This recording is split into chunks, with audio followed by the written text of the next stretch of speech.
शुरू करेंगे।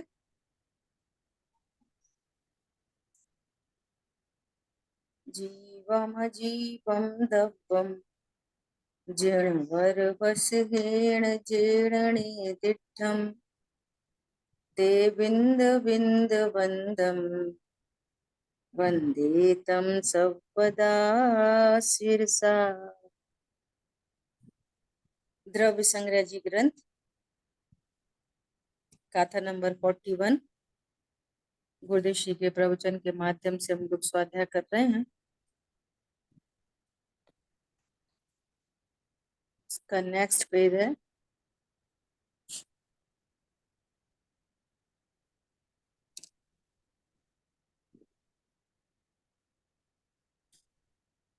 इसी के एंड में सबसे लास्ट पैराग्राफ देखो। पुरुषार्थ की बात चल रही है कि जब कुछ करना ही नहीं तो फिर क्या पुरुषार्थ है। भगवान ने सब कुछ अपने ज्ञान में देखा है, वैसे ही होना है, तो पुरुषार्थ क्या है ना। हाँ जी। ये पूरी चर्चा यहाँ पर चल रही है। सेकंड लास्ट में कह रहे हैं अपने स्वभाव को भूलकर उल्टा मान तो सकता है कि मैं पर का कुछ करूं या कर सकता हूं, परंतु कर कुछ नहीं सकता, हाँ जी। है ना। ऐसी बात है। देखो नीचे क्या कह रहे हैं। अल्पज्ञ होते हुए भी, देखो वर्तमान में अल्पज्ञ दशा है। हम्म। अल्पज्ञ मतलब छायोपशम्य ज्ञान है, अल्प ज्ञान है। इसी अल्प ज्ञान में सर्वज्ञ की सत्ता स्वीकार है। और सर्वज्ञ की सत्ता स्वीकार होती है क्या। मैं जीव हूं, वे भी जीव है, और यहाँ अल्प विकसित पर्याय है, वहां पूर्ण विकसित पर्याय है तो दोनों जीव। हाँ जी। वह अंतर्मुख द्रव्य दृष्टि से ही वर्तता है। देखो सर्वज्ञ की श्रद्धा भी अंतर्मुखी परिणाम में होगी। बहिर्मुखी दृष्टि से ऐसा देखते रहोगे हम मनुष्य हैं और वे परम औदारिक देह वाले कोई महान व्यक्ति हैं, ऐसा देखते रहोगे। अनंत भगवान कैसे हैं, परम औदारिक देह वाले।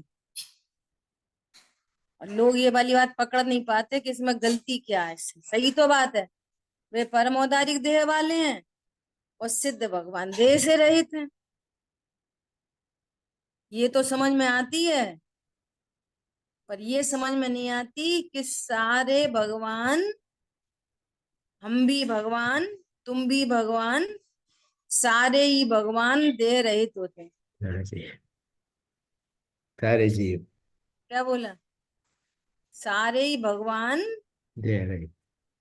देह रहित होते हैं। कौन से भगवान, ये 24 तीर्थंकर भगवान नहीं, ये भगवान भी, ये भगवान भी।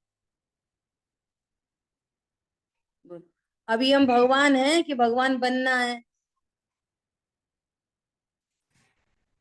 बोलो पारुल बहन, बहुत चक्कर है नहीं, क्या तो बोले, फंस जाओ बोल के। नहीं दीदी, मैं बोल के भले ही फंसू पर मेरे मन में आपने बहुत क्लियर करवा दिया है।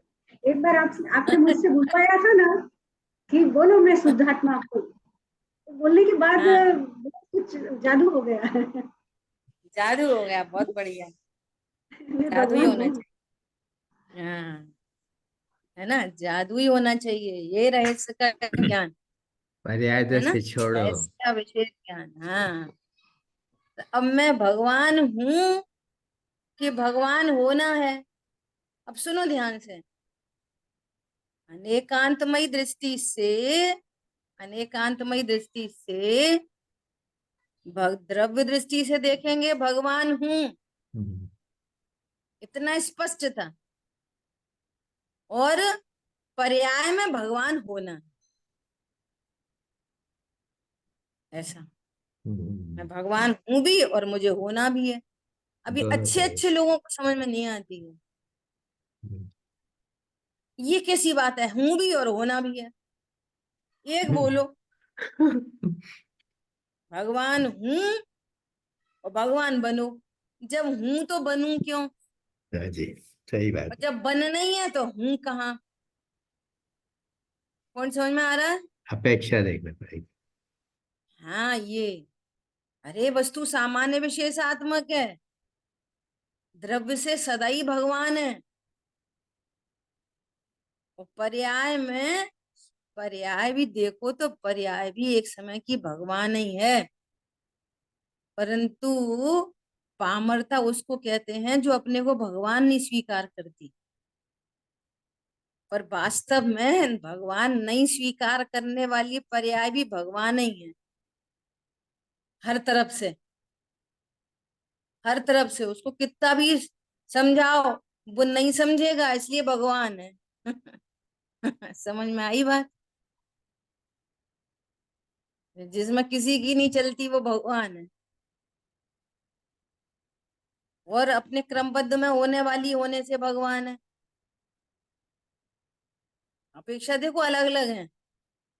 और अज्ञान मोह राग द्वेष है, इसलिए कहते हैं ये भगवान नहीं है, पामरता है पर्याय। और होने योग्य है, इसलिए भगवान है, क्रमबद्ध में है, इसलिए अब भगवान है। उसको कोई टाल नहीं सकता। समझ आई बात? कोई टाल नहीं सकता भगवत पने को। एक समय की पर्याय भी टाली नहीं जा सकती। देखो, जब किसी की पर्याय नहीं टाली जा सकती, अपनी भी नहीं टाली जा सकती, किसी की भी नहीं टाली जा सकती, सिर्फ ज्ञाता ही दृष्टा है, तो फिर अब टेंशन कहाँ बच रही है? बच कहाँ रही है टेंशन? अकर्तृत्व का आनंद हो गया, धैर्य आ गया। अकर्तृत्व का आनंद हो गया और धैर्य आ गया। बोलो, इतना बड़ा धैर्य आ गया, अनंत अवस्था होने तक का धैर्य आ गया। लोग में हम धैर्य रखते ही हैं। पता चल जाए कि बहू गर्भवती हो गई, अब क्या करेंगे? बार बार धैर्य रखेंगे, 9 महीने बाद जन्मेगा, खोल खोल के देखेंगे बार बार। बोलो, धैर्य आ गया। ठीक है, ऐसा धैर्य होता है। कितनी गजब की बात है। अल्पज्ञ होते हुए भी जिसे सर्वज्ञ की सत्ता स्वीकार है, वह अंतर्मुख दृष्टि से ही वर्तता है। सर्वज्ञ की श्रद्धा अंतर्मुख दृष्टि से होती है। स्वतंत्र ज्ञान स्वभाव में रुचि पूर्वक ज्ञातापने वर्तता है, एवं एवं सर्व समाधान रूप होकर निशंक पने वर्तता है। ये तो अभी चर्चा हो गई अपनी, जो अभी पूरी चर्चा हो गई ना, वो यहाँ लगा लेना। निशंक पने वर्तता है, भगवान हूं, और एक समय की पर्याय, क्रमबद्ध में होने वाली पर्याय सुनिश्चित है, इसलिए निशंक वर्तता है, अपने लिए भी दूसरों के लिए भी। अरे पुद्गलों के लिए भी, पुद्गल के लिए भी, पुद्गल की जो पर्याय जब होनी है तभी होनी है। बोलो, एक जमीन में बीज डाला है, वो कब कब पेड़ बनेगा? तब बनेगा, तब बनेगा, है ना? ऐसा 8 वर्ष का बालक भी स्वभाव की स्वतंत्रता की श्रद्धा के जोर से स्वसन्मुख होकर अपने को पर से विकार से भिन्न मात्र ज्ञान स्वभावी हूँ ऐसी प्रतीति कर सकता है। कौन? 8 वर्ष का बालक भी। 8 वर्ष के बालक, शरीर अपेक्षा से ही तो बालक कहना पड़ता है। ये है व्यवहार ने मजबूरी। 8 वर्ष के अनंत भगवान हुए और सिद्ध, 8 वर्ष का बालक अनंत हो गया, सिद्ध अवस्था में पहुंचे हैं, और अनंत काल से वैसे ही हैं। 8 वर्ष के बालक की हेल्थ हाइट कितनी होगी? उस समय तो 500 धनुष की काया। तो आदिनाथ भगवान 500 धनुष, और हाँ 8 वर्ष जी। का बालक बीच में इतना छोटा। समझ में आ रही बात?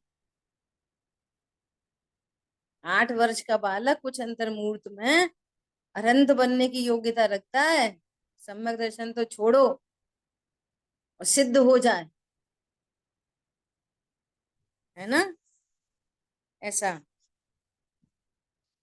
एक नाम भी आता है, अब मेरे को नाम जैसे ऐसा कुछ नाम था, जैसे नचिकेता है ना, जैसे एक नाम है, ऐसे कोई नाम है उसका, CH से ही आता है कुछ। अब नाम मुझे मिस हो रहा है, पूछ के बताऊं। दीदी चौथे काल का होगा तो 200 धनुष होगा। हाँ, बराबर है। 500 धनुष की, एडल्ट की हाइट 500 धनुष, तो बच्चे की 200 धनुष, है ना? ऐसे। फिर क्या कह रहे हैं? और उस प्रतीति में नव तत्व, क्रमबद्ध पर्याय तथा सर्वज्ञता की प्रतीति आ जाती है। आत्म स्वभाव को जानते ही स्वपर भेद विज्ञान होने पर राग से भिन्नता, स्वतंत्रता, सर्वज्ञता आदि आत्महित में प्रयोजन भूत सभी बातों का यथार्थ ज्ञान हो जाता है और अरहंत बन सकता है। कितनी बातों का चाहिए श्रद्धान? स्वपर भेद विज्ञान होने पर राग से भिन्नता, स्वतंत्रता, सर्वज्ञता, ये सब निमित्त नैमित्तिक संबंध, द्रव्य गुण पर्याय, चार अभाव, नयों का ज्ञान, ये सब प्रयोजन भूत बातों का निश्चय होना चाहिए। ठीक है? यथार्थ ज्ञान वाले जीव को विवेक सहज होता है, विवेक सहज होता है। अतः उसे अशुभ से बचने के लिए सच्चे देव शाह गुरु के प्रति बहुमान, धर्म प्रभावना आदि का राग आए बिना नहीं रहता। तो भी वह दया दान भक्ति आदि शुभ राग को निश्चय जिन शासन नहीं मानता। जिन शासन इतना सा नहीं है, पूजा पाठ दया दान, ये जिन शासन ही नहीं है। जिन शासन तो आत्मानुभूति है, जिन शासन तो आत्म प्रसिद्धि है, जिन शासन तो आत्मानुशासन है, जिन शासन समय सार है, जिन शासन नियम सार है, अवश्य करने योग्य, रत्नत्रय अवश्य करने योग्य, अज्ञानता का परिहार, मिथ्यात्व का परिहार, ये जिन शासन है। क्या बोला? अज्ञान मोह राग द्वेष का परिहार जिन शासन है। इससे नीचे कोई जिन शासन नहीं है। ये दयादान पूजा पाठ जिन शासन नहीं है, ये तो सभी करते हैं, इसमें कौन सी बड़ी बात है?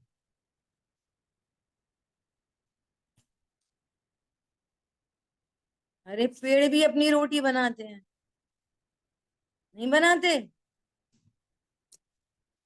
तो वे भी बनाते, हम भी, तुम भी बनाते, तो क्या फर्क है उनमें हम में? बोलो। कार्ड बन लेते हैं वो भी। परिग्रह संचय वे भी करते, हम्म। उनकी पत्तियों में, उनके फ्रूट्स में क्या होता है? संचय होता है ना?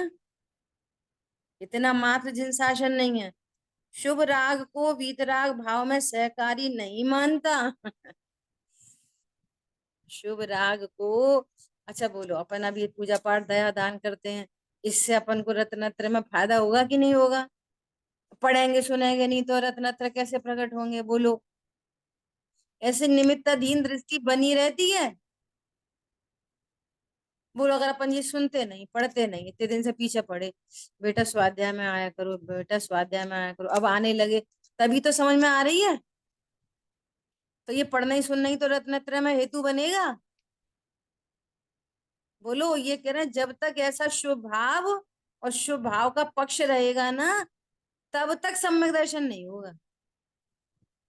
और ये पूर्व में होता जरूर है, पर इससे नहीं होता। इसका अभाव होते हुए जब तक शुभ राग है तब तक पर लक्ष्य है। बोले पर लक्ष्य से स्वलक्ष्य कैसे होगा? परलक्ष्य का त्याग होकर स्वलक्षी वृत्ति में सम्यक दर्शन होगा। तो उस उत्पन्न होते हुए राग सुनने के राग का भी अभाव होकर परिणति स्वभाव सन्मुख होगी। ऐसी गजब की बात है। ठीक है। दीदी यहाँ उपादान मैं दृष्टि का महत्व बताया। वस्तु उपादान के स्वरूप है महत्व, ना ये स्वरूप है। ये तो वस्तु स्वरूप है। गुरुदेव श्री सीधा सीधा ऐसा अर्थ करते थे ना कि लहसुन खाते खाते केसर की डकार किसको आती है? बोलो। ऐसा समझो, मुंह में नमक की डली रखी है, अपन तो लहसुन वहसुन खाते नहीं, नमक की डली रखी है, बोलो इससे मिठास कब आएगी? कभी नहीं। उससे तो कभी नहीं आएगी, उपादान शक्ति नहीं है ना वहां पे मिठास की। है ना। कब आएगी मिठास? कि जब उस नमक की डली को थूकना पड़ेगा चक्कर की डरी। और शक्कर की डली को रखना पड़ेगा। हाँ जी, बात सुन लो। सीधा सीधा ऐसे ही ये जो राग उत्पन्न हो रहा है ना, इस राग को करते करते, नमक खाते खाते मिठास आएगी। इस राग भाव को करते करते वीतरागता आएगी नहीं। जैसे नमक की डली को थूक कर मिश्री की डली रखनी पड़ेगी, ऐसे ही इस राग संपूर्ण राग का अभाव करके, गौड़ करके स्वभाव सन्मुख होने पर रत्नत्र होंगे। ये राग होता ही तब तक है जब तक परलक्ष्य होता है। जब तक राग है तब तक परलक्ष्य नियम से, चाहे वो देवशागुरु का परलक्ष्य हो, चाहे गुण गुड़ी के भेद का परलक्ष्य हो, मैं आत्मा हूं ऐसे विकल्प हो, तब तक राग होता रहेगा। और राग से वीतरागता कैसे होगी? पहले एग्जाम्पल दिया ना, टोडरमल ने एग्जाम्पल दिया। यदि तुम राग को वीतरागता का कारण कहोगे, क्यों कहोगे? क्योंकि उसके पहले वो राग था। हमको हमको देवशागुरु के प्रति का राग था, हमको आत्मा हूं ये जानने का राग था, तो हमको आत्मा के विकल्प थे, तभी तो हमको वीतरागता हुई है। तुम क्यों कह रहे हो? क्योंकि वीतरागता से पूर्व शुभ राग था, इसलिए आप कह रहे हो कि ये वीतरागता का कारण है। तो और बैकग्राउंड बैक में चले जाओ, और बैक बैक बैक बैक में तो सुनो। अभी जो शुभ राग है ना, उससे पूर्व, अभी हम इंडिया में शाम हो गई ना, तो इससे पूर्व चौका समेटने का राग था अशुभ। नहीं। हाँ जी। तो इस शुभ राग से पहले फिर वो अशुभ राग जरूरी है फिर। तो शुभ राग का हेतु अशुभ को कहो फिर, यदि शुभ को वीतरागता का हेतु कहोगे। पूर्व की पर्याय में उपस्थिति को यदि उसको उसका कारण कहोगे, तो शुभ अशुभ को शुभ का कारण कहना पड़ेगा, क्योंकि उससे पहले वो था। समझ आई बात?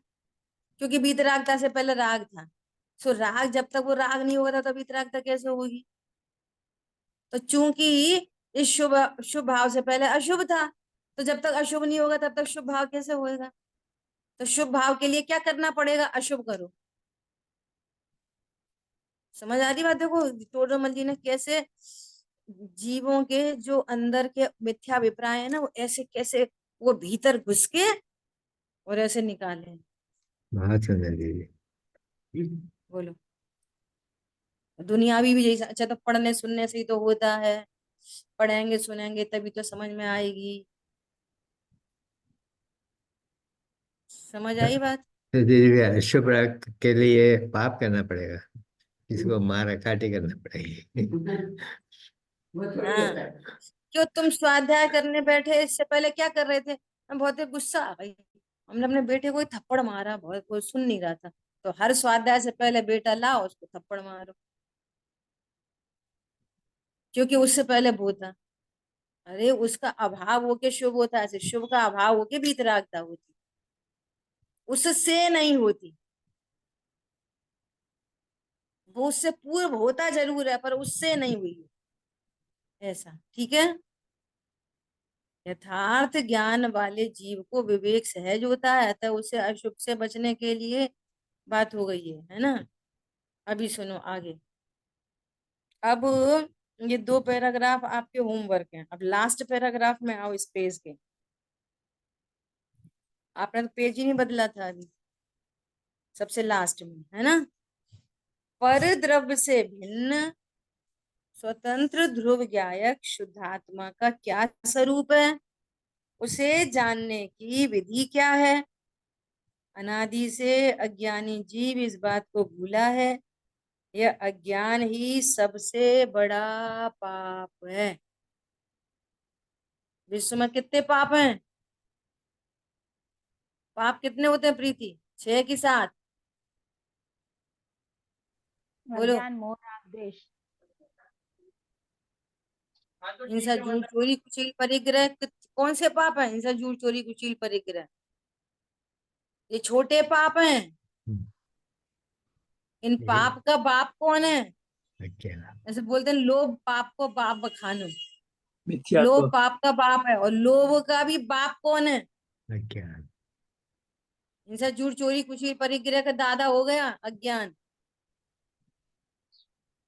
हरी बात ख्याल में, सबसे बड़ा पाप है अज्ञानता। अज्ञानता के वशीभूत होकर ही हिंसा, झूठ, चोरी, कुचिल, परिग्रह होते हैं। अज्ञानता नहीं हो तो हिंसा नहीं हो सकती, झूठ नहीं हो सकता। हरी बात ख्याल में। अभी चर्चित भैया ने यहाँ समाधि शिविर लगा था ना जब, तो एक बहुत अच्छा उन्होंने 12 व्रत का एक बहुत अच्छा प्रवचन किया। तो अणुव्रत होता ना, अणुव्रत है, अणुव्रत। तो अहिंसा अणुव्रत। तो हम अणुव्रत को कहाँ से घटित करते हैं? पानी छान के पियो, देख के चलो, अभक्ष्य नहीं खाओ, जीवों का घात नहीं करो। ये क्या हुआ? हिंसा नहीं करो। जितनी तुम्हारी भूमिका में, महाव्रती तो मुनिराज होते हैं, है ना। तो अपनी भूमिका में जितना हो सके उतना करना चाहिए। अब यहीं तक सीमित हो जाते हैं, है ना। तो उन्होंने इतना बढ़िया भाव दिया, क्या दिया? अपने चित्त को नहीं दुखाना और दूसरों के चित्त को नहीं दुखाना, इसका नाम है अहिंसा अणुव्रत। क्या बोला? अपने मन को भी दुखी नहीं करना। दुखी होना और दुखी करना ही तो हिंसा है, भाव हिंसा। ऐसा कोई काम नहीं करना जो अपना चित्त दुखे और अपने निमित्त से दूसरों का चित्त दुखे। ये है असली में अहिंसा अणुव्रत। अब इसकी कोटि पे करोगे ना तो खाना पीना, अनछना, पानी, रात्रि भोजन, ये सब अपने आप सब इसमें गर्वित हो जाएंगे।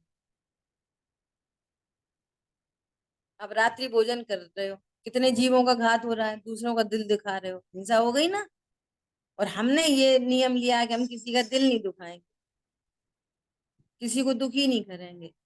तो फिर रात्रि भोजन कैसे करेंगे? अनछना पानी कैसे यूज करेंगे? इतनी जीव राशि की हिंसा होती है, उसे दुख पहुंचता है, तो वो इसमें गर्वित हो जाएगी। लेकिन उसमें ये गर्वित नहीं होगी। तुम ऐसे रूढ़ी की क्रिया से वो सब करते रहोगे और बाहर में दूसरों का और अपना दिल दुखाते रहोगे। मैंने तो ऐसे जीव प्रत्यक्ष देखे, बोल रहे आज तो हमारा रस परित्याग है, और झूठ बोल रहे हैं खुल्लम खुल्ला, मायाचारी कर रहे हैं। हमने नहीं करी, नहीं सही में हमने नहीं करी, बिल्कुल हमने ये वाली बात तुमसे बिल्कुल नहीं बोली थी। मायाचारी के परिणाम है और हमारा रस परित्याग है। पॉइंट पकड़ में आ रहा? आय हमारा हरि का त्याग है, और झूठ बोल रहे, मायाचारी कर रहे, कुशील हो रहा, व्हाट्सएप फेसबुक उल्टी सीधी पिक्चर देख रहे, वो सब चल रहा है।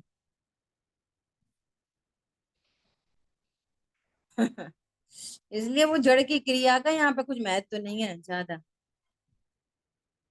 डेड बॉडी नहीं चाहिए। क्या बोला? अकेली डेड बॉडी नहीं चाहिए, फीलिंग बॉडी चाहिए। ऐसा बोलते रहेंगे कि आज तो हमारा उपवास है, आज निर्जल है, निर्जल उपवास रखा और आत्मा कहीं है नहीं। आत्मा तो छोड़ो, स्वाध्याय भी कहीं है नहीं, और टाइम पास करो तो क्या करो, टीवी। अब टाइम पास कैसे करें, टीवी देखो, चलो मॉल घूमे आए, चलो कुछ करके आए, चलो लूडो खेलें, कैरम पिक्चर देख खेलें, लें, कार्ड्स खेलें। फिर देखो वो बहुत लोग उपवास है, बहुत लोग कार्ड्स खेलते डेड हैं। बॉडी है ऐसा। तो क्या बोल रहे हैं यहाँ पे, पर पदार्थ से भिन्न स्वतंत्र ध्रुव ज्ञायक शुद्ध आत्मा का क्या स्वरूप है। हाँ, क्या कह रहे थे, यह अज्ञान ही सबसे बड़ा पाप है, परंतु निमित्ताधीन दृष्टि वाला जीव संयोग दृष्टि से देखता है, उसे स्वतंत्र स्वभाव की प्रतीति नहीं होती। स्वतंत्र स्वभाव की प्रतीति नहीं होती। बोलो बन बन बिना पढ़े सुने इतनी सब बातें समझ में आ जाती, क्लास में नहीं आती तो समझ में आ जाती। बोलो प्रीति, अगर इस क्लास में नहीं बैठे, कल तो तुम आई नहीं थी, आई थी कल, कल नहीं आई थी, अब कल जो विषय चल गया वो तुम्हारे ज्ञान में है अभी, है ही नहीं। तो क्लास में आने से ही तो ज्ञान होता है। निमित्ताधीन हो गया थी। बोलो, कल की बात बता सकती हो, कल क्या क्या आया था। बाद में भी नहीं सुनती, आज की क्लास में, आज हम क्लास में नहीं आ पाए, तो भैया बाद में सुन ले, दिन भर में, रात भर में, सुबह से अभी तक। तो बोलो, क्लास में नहीं आओगे तो समझ में कैसे आएगी। समझ में आई बात। निमित्ताधीन दृष्टि वाले को वस्तु स्वरूप ख्याल में ही नहीं आता। बोलो, कितनी बड़ी बात है। अच्छा, बीज जमीन में डालेंगे नहीं, पेड़ उग जाएगा। बोलो, नहीं उगेगा ना, उग जाएगा।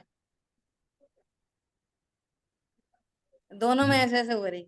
बीज में योग्यता है, पड़ी है भी। हो जाता है जी। गेहूं के साथ कैसे हो अपने आप जाएगा, वो एक्स्ट्रा मटेरियल अपने आप उग जाता है, वो तो डाला ही नहीं जाता। क्या। जो हम गेहूं के जो खेत होते हैं, उनमें जो घास फूस उगाती है अपने आप, उनके लिए तो बीज डाले ही नहीं जाते, वो तो स्वतः ही उग जाती है। नहीं, हम तो गेहूं का ही आम का पेड़ कह रहे हैं। गेहूं के पेड़ के लिए तो उनका जो भी कुछ कुछ कुछ ना कुछ होता है, उनका भी पता है, वो अलग बात है कि उनका बीज नहीं बोना पड़ता, पर उनका पॉलिनेशन होता है ना, तो पॉलिनेशन में वो वहां पर डल, प्राकृतिक रूप से डल जाते हैं, बाय नेचर। पॉलिनेशन की क्रिया होती है, यदि वो जो आम उनके का बीज परागकण होते हैं नहीं ना, इधर उधर उड़ जाते हैं, गिर हम्म, जाते हैं। नहीं नहीं डाला जाए तो भी पेड़ हो सकता है, यदि उस जगह उसकी योग्यता होगी तो कहीं ना कहीं से निमित्त उपस्थित हो जाएगा और उग ही जाएगा वो तो। हाँ, ऐसा। क्या बोला, उसकी योग्यता पक गई है ना, तो वो उगेगा 100%। और जो उसकी योग्यता है ना उगने की 100%, तो निमित्त तो आने पड़ेंगे 1000 बार।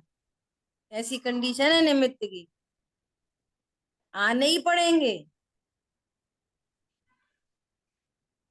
तो बिना डाले उगेगा कि नहीं उगेगा, कि उगने की योग्यता होगी तो डालना ही पड़ेगा।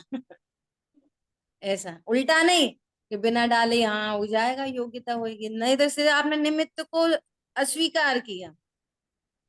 और पहले वाले केस में निमित्ताधीन दृष्टि है, निमित्त नहीं होगा तो कैसे काम होगा, ये निमित्ताधीन। नहीं नहीं, निमित्त के बिना भी उग जाएगा, ये निमित्त की अस्वीकृति, दोनों जैन शासन के बाहर है। क्या बोला, नहीं आई समझ में। मतलब दोनों ही चीजें लेके साथ चलनी पड़ेंगी, उपादान और निमित्त दोनों। हाँ, अगर ये बोलोगे निमित्त के बिना काम नहीं होगा तो निमित्ताधीन हो गया, अधीन हो गया हम्म, निमित्त के उपादान।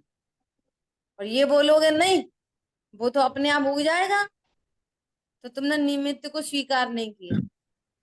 पर निमित्त भी उपस्थिति चाहिए, पर काम निमित्त से नहीं होगा, उपादान से होगा, पर निमित्त उपस्थित जरूर हो। तो दीदी, कार्य की तरफ से देखना पड़ेगा कि काम हुआ तो पदान भी था, निमित्त भी था। हाँ, तो पेड़ ही उगा रहे हैं ना अपन। पेड़ उगाने की तो बात चल रही है, उगेगा कि नहीं उगेगा, बोलो, मिट्टी में नहीं डालें तो ये प्रश्न गलत है।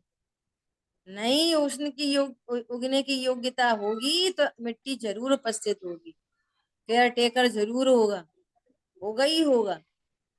इसलिए कीमत केयर टेकर की मिट्टी की नहीं है, कीमत है उपादान योग्यता, वो कीमती चीज है और हिडन है, वो गुप्त है, वो योग्यता दिखती नहीं है, निमित्त निमित्त दिखते चारों तरफ, और अनादि से वो ये अभ्यास है। ठीक है, अपने में लगाओ, अपने प्रयोजन भूत में लगाओ। क्रोध होने की योग्यताएं पड़ी हैं, इसलिए बाहर में निमित्त दिखाई देता है, इसकी वजह से गुस्सा आ गई। अरे तुम में योग्यता नहीं हो तो 100 निमित्त उपस्थित हो जाए, क्रोध नहीं उत्पन्न करा सकते। समझ में आ रही बात? और कितनी बार क्रोध का उपादान हो, बाहर में कोई निमित्त न दिखाई दे और तो भी गुस्सा आ जाए, तो भी दुख हो जाए, आंखों में आंसू आ जाए, लिटरली है कोई नहीं सामने, बोलो, उपादान पड़ा है उन कषायों का। अब आप बोलोगे फिर निमित्त तो था नहीं, अंतरंग निमित्त है ना कर्म का उदय, वो नियामक निमित्त है, वो है नियामक निमित्त। जब दूसरे के बोलने पर भी जो क्रोध उत्पन्न हुआ है ना, तब भी अंतरंग निमित्त तो उपस्थित है ही है, द्रव्य क्रोध, वो है असली नियामक निमित्त। बाहर वाला तो हो नहीं हो मत हो, पर निमित्ताधीन दृष्टि वाले को पर ही दोषी दिखाई देता है, पर के कारण काम हुआ यही पता ही चलता है। ठीक है, बहुत जबरदस्त साइंस है। निमित्ताधीन दृष्टि वाला जीव संयोग दृष्टि से देखता है, उसे स्वतंत्र स्वभाव की प्रतीति नहीं है, इसलिए वह कहता है निमित्त अथवा व्यवहार से धर्म होता है, परंतु उसकी यह बात झूठी। अब देखो, अपन थोड़ी सी आज चर्चा करेंगे किसकी, नीचे भी चर्चा आ रही है, पहले थोड़ा सा पढ़ते हैं फिर बात करेंगे निश्चय व्यवहार की, आज थोड़ी सी है ना, अभी है अपने पास समय। देखो नेक्स्ट पेज पे देखो, श्रावक को, थर्ड पैराग्राफ, श्रावक को 11 प्रतिमाओं का, सुनो बहुत गंभीरता से, श्रावक को 11 प्रतिमाओं का, मुनिराज को 28 मूल गुण के पालन का शुभ भाव आता है, परंतु उसे निश्चय से धर्म नहीं कहा है, वो धर्म नहीं है किसी भी कीमत पर उपचार से व्यवहार मोक्ष मार्ग कहा है। भैया सुनो, मोक्ष मार्ग दो नहीं है, कथन दो प्रकार से है। ठीक है, अब इसमें भी लोग फंसे रहते हैं, ये व्यवहार कब क्या लागू पड़ता है, कैसे व्यवहार है, क्या व्यवहार है, व्यवहार क्यों है ना, इसको क्लियरिटी नहीं होने से इसमें फंसे रहते हैं। कैसे फंसे रहते देखेंगे अभी आज। देखो कितनी बड़ी बात कर रहे हैं गुरुदेव श्री, भगवान के द्वारा कहे हुए व्यवहार का फल भी संसार है, चाहे भली वो तीर्थंकर की दिव्य धनी में आया हो। नहीं, ये वाली बात तो भगवान ने कही है, भगवान ने भी जितना व्यवहार का निरूपण किया है ना, वो उसका सब, उसको एज इट इज फॉलो करने पर उसका फल संसार ही है। भगवान ने ही तो बताई है 11 प्रतिमा, भगवान ने ही तो बताए 28 मूल गुण, उसका फल क्या है, संसार, उससे कर्म ही बनते हैं। ठीक है, देखो नेक्स्ट टू नेक्स्ट पैराग्राफ, देखो नेक्स्ट पैराग्राफ एक के बाद दूसरा, चाहे वो पूरे ही पढ़ लेते। देखो, तीर्थंकर भगवान महावीर के समय में, अब ये बहुत इंपॉर्टेंट है, अपन हालांकि चर्चा कर चुके हैं मूल ग्रंथ से, 500 शिष्यों के गुरु इंद्रभूति तीर्थंकर भगवान महावीर के समक्षण में आते हैं, मान स्तंभ देखते ही उनका मान गल जाता है, मान गलते ही अंतर में आत्मावलोकन पूर्वक आत्मज्ञान प्रकट होता है, और गणधर बनने की पात्रता होने से उग्र पुरुषार्थ पूर्वक गणधर बन जाता है। अभी विचार सुनो, गृहीत मिथ्या दृष्टि आया समवशरण में, उपादान इतना जोर मार रहा था कि देवों को उतर के आना पड़ा। देखो निमित्त। अभी इसको गौड़ कर दो कि देवदनी खिरवानी थी, थोड़ी देर इसको गौड़ कर दो। नहीं वो तो इसलिए आए थे देवदनी खिरवानी थी, बिना गणधर के खुरती नहीं है, तो चलो गणधर को लेके आओ। इस बात को भी थोड़ी देर साइड कर दो, और ये इसको मुख्य करो कि कोई एक जीव गृहीत मिथ्या दृष्टि और गणधर, अल्पकाल में गणधर। सोचो इस जीव की कितनी बड़ी योग्यता पकी थी कि इंद्र को आना पड़ा, वो इधर लेके आना पड़ा, वो मान स्तंभ देखा, वो मान गल गया। मैं क्या पागल जैसा 500 शिष्यों में अपने को मान समझ रहा था, यहाँ तो असंख्यात असंख्यात आए चले जा रहे हैं, हम तो गिन भी नहीं पा रहे। 1 2 3 4 5 6 100 200 500 1000 50,000 1 करोड़ 2 करोड़, अरे इतने सारे देव, इतने सारे त्रिंश गति के जीव, मनुष्य आर्य कहाँ है, मुनि संग, तो उधर ही तो मान तो उधर ही गल गया। योग्यता कैसी पकी, आत्मावलोकन हुआ, और कितने मुनि धर्म भी अंगीकार हो गया। देखो कैसी जबरदस्त योग्यता पक रही थी, बोलो आप। और अभी भगवान के दर्शन नहीं हुए, दिव्यधनी भी नहीं खुरी, बिना किसी उपदेश के। निमित्त कहाँ है उपदेश, बिना उपदेश तो तब शुरू हुआ जब ये पहुंच गए। गणधर हो तब दिव्यधनी खिरे, और गणधर तो ये पहले बन गए। गणधर मतलब मुनि दशा तो पहले आ गई, बिना ही उपदेश के मुनि दशा आ गई। बोलो निमित्त कहाँ है, निमित्त यहाँ पर, बल्कि वे निमित्त बने उनकी दिव्यधनी में। भगवान तो निमित्त नहीं बने उनके गणधर बनने में। गणधर छोड़ो, मुनि बनने में लगाओ। 3 कषाय चौकड़ी के अभाव के मुनिराज, बोलो भगवान की देशना तो खिरी नहीं थी, फिर निमित्त क्या कर रहा है बताओ। सुनो, पूर्व में जो देशना सुन रखी थी, पूर्व में जो सम्यक दर्शन ले रखा था, वो छूट गया था अपने ही डब्बे में से। जो धारणा ज्ञान में था, पूरा तत्व ज्ञान, पूर्व की स्मृति हुई, और सम्यक दर्शन प्रकट हुआ। निमित्त, निमित्त कौन हुआ यहाँ पे, दर्शन मोहिनी का उपशम, चारित्र मोहिनी का उपशम, अप्रत्यख्यान का भी अभाव। प्रत्यख्यान ये है अंतरंग निमित्त नियामक। वो बाहर में देवशाह गुरु कोई निमित्त नहीं थे, और इतना काम ऐसे ही हो गया। तो बिना निमित्त के हो गया, अरे अंतरंग निमित्त, इसलिए उसको क्या बोला जाता है, अंतरंग निमित्त। सो कैसा, अभाव रूप निमित्त। दर्शन मोहिनी, अनंतानुबंधी, अप्रत्यख्यान, प्रत्यख्यान, सब कर्मों का अभाव हो गया, और 3 कषाय चौकड़ी के अभाव की वीतरागता प्रकट हो गई। न वहां पे कोई देव, न शास्त्र, न गुरु। आ रही बात समझ में, निमित्त कैसा होता है। और ये निमित्त बने उनकी दिव्यधनी फिरने में।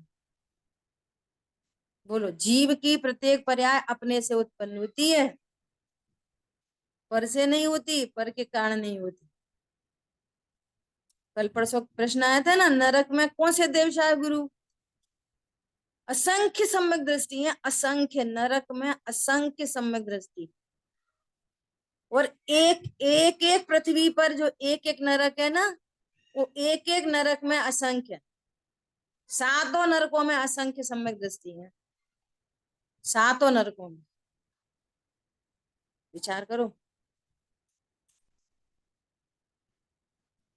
सो क्या बोल रहे हैं, मिथ्या दृष्टि अपनी निमित्ताधीन दृष्टि से स्वतंत्र स्वभाव का विरोध करते हैं। ऐसे कैसे हमें समझ में आएगी, ऐसे कैसे समझेंगे, ऐसे कैसे करेंगे, सम्यक दर्शन कैसे होएगा, है ना। और कहते हैं कि तुम निमित्त को नहीं मानते, शुभ राग धर्म नहीं है, ऐसा कहकर व्यवहार को नहीं मानते, है ना। परंतु भाई शुभ राग रूप व्यवहार और निमित्त है तो भी उससे कभी किसी को धर्म नहीं होता। ये त्रिकाल सत्य बात है। कैसी बात है ये? त्रिकाल सत्य बात है। अब देखो, अपने पास 3 मिनट है, शॉर्ट में समझ लो। आज बहुत की पॉइंट से बात कर रहे हैं। पूरी जिनवाणी में निश्चय व्यवहार का यूज कहाँ कहाँ होता है, कोई क्या बता सकता है? कोई हो सकता है पहले एक आध बार चर्चा हुई हो। बोलो। पूरी जिनवाणी में निश्चय व्यवहार का इस्तेमाल 2 जगह होता है। कहाँ होता है? एक तो वस्तु स्वरूप की सिद्धि के लिए, एक तो वस्तु स्वरूप की सिद्धि के लिए। नंबर 2 निश्चय मोक्ष मार्ग बताने के लिए। मोक्ष मार्ग में निश्चय व्यवहार का यूज होता है और वस्तु स्वरूप की सिद्धि में निश्चय व्यवहार का यूज होता है। दोनों निश्चय व्यवहार अलग अलग हैं। कैसे अलग अलग हैं? देखो, जो वस्तु स्वरूप की सिद्धि में जिस व्यवहार का इस्तेमाल होता है उसका नाम है भेद सो व्यवहार। कैसा भेद सो व्यवहार? कि किसी को बोले कि तुम आत्मा हो तो क्या समझ में आएगी? कुछ समझ में नहीं आएगी। तो क्या बताना पड़ेगा? कैसी होती है आत्मा, क्या होती है आत्मा? अरे जो जानता देखता है ना वो आत्मा है। तो आपने क्या करा? अभेद वस्तु में भेद किया। अभेद वस्तु में भेद किया ना, तो भेद करना ही व्यवहार है। अभेद वस्तु में भेद होता नहीं है। क्या बोला? Very very important, most important. अभेद वस्तु में भेद होता नहीं है, पर भेद से कथन करना पड़ता है। कथन, वस्तु भेद रूप नहीं हो जाती, भेद तो कथन है। अभेद ज्ञायक ध्रुव स्वभाव का स्वरूप बताने के लिए भेद से कहेंगे जो जानता देखता है सो जीव है। तो बस जानता ही देखता है, कुछ और भी करता है। अनंत गुणों का भेद खड़ा करेंगे। अनंत शक्तियों, अरे देखो आत्मा में जीवत्व शक्ति, चिति शक्ति, दृषि शक्ति, ज्ञान शक्ति, सुख शक्ति। तो भेद, इस व्यवहार का क्या नाम है? भेद सो व्यवहार। और ये निश्चय का प्रतिपादन कर रहा है। ये निश्चय व्यवहार वस्तु स्वरूप की सिद्धि के लिए। ठीक है। ये दूसरा मोक्ष मार्ग में, जो निश्चय मोक्ष मार्ग है, सुनना ध्यान से, जो निश्चय मोक्ष मार्ग है वो वीतरागता होने से अमूर्तिक है। सो अमूर्तिक रत्नत्र दिखते नहीं है, और मूर्तिक शरीर, शरीर की क्रियाएं भी दिखाई देती हैं। जबकि शरीर आत्मा से अत्यंत अभाव वाली चीज है, और शरीर की क्रियाओं का निमित्त नैमित्तिक संबंध अमूर्तिक विकार से है, राग से। सो शरीर की क्रिया से उस राग का पता चलता है। जैसे अभी अभी समझाने का भाव आ रहा है ना, तो अंतरंग का भाव तो नहीं दिख रहा, लेकिन ये बोला जा रहा है ना, आत्मा ऐसी, आत्मा ऐसी, पेज पलटे जा रहे हैं, हाथ हिल रहे हैं। तो इस क्रिया से क्या पता चलता है? इनको समझाने का भाव है। जिनवाणी भगवान की वाणी को समझाने का भाव है। तो ये कौन सा भाव है? कि शुभ राग। तो शरीर की इन क्रियाओं से शुभ राग का पता चल रहा है, क्योंकि शुभ राग का और शरीर की क्रिया का निमित्त नैमित्तिक संबंध है। पॉइंट पकड़ में आया? तो अंतरंग में अभी सम्यक दर्शन ज्ञान चारित्र यहाँ हो तो वो आपको पता नहीं चलेंगे, वो नहीं पता चलेंगे, लेकिन देह की क्रिया पता चल जाएगी। तो उससे ये अनुमान लगाया जाएगा कि अरे इनको तो निशंकता है, इनको तो उबूहन अंग है, जरूर सम्यक दृष्टि होंगे। तो निश्चय सम्यक दर्शन तो आत्म श्रद्धान है। निश्चय सम्यक दर्शन तो आत्म श्रद्धान है, और आत्म श्रद्धान के साथ में जो देवशास्त्रु की निशंक श्रद्धा है वो व्यवहार है। ऐसे निश्चय व्यवहार। समझ आ रही है? समय हुआ है, इसकी चर्चा अपन और कल करेंगे। ठीक है। बहुत सुंदर दीदी। Thank you. ये बहुत समझने का पॉइंट है। जिन वाणी के ज्ञान से सूझे लोकालोक, सो वाणी मस्तक नमो सदा दे तुम दो। बोलिए द्वाशांग मई जिनवाणी माता की जय। जय जय हो। जिनेंद्र। जय जिनेन्द्र। जय जिनेन्द्र प्रभु। जिनेंद्र सहित